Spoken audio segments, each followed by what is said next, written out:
So, teen die tyd hoop ek julle almal weet al, maar ek glo meeste mense weet dat ons gebruik nie meer olies nie. Reg? Ons gebruik nie saadolies nie. Ek weet baie mense sê, okay, maar hulle gebruik palmolie, maar gaan lees op oor die goed, palmolie is super.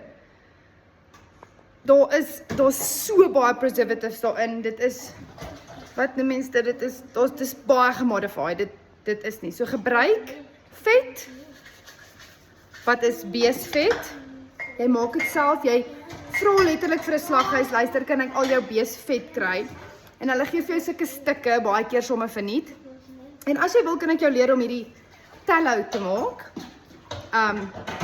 of botter, of olyfolie. So wat gebruik jy? Wat gebruik jy? Gebruik jy nog olie? Is jy nie bewus dalk van wat olie aan ons liggame doen nie? Vertel my meer.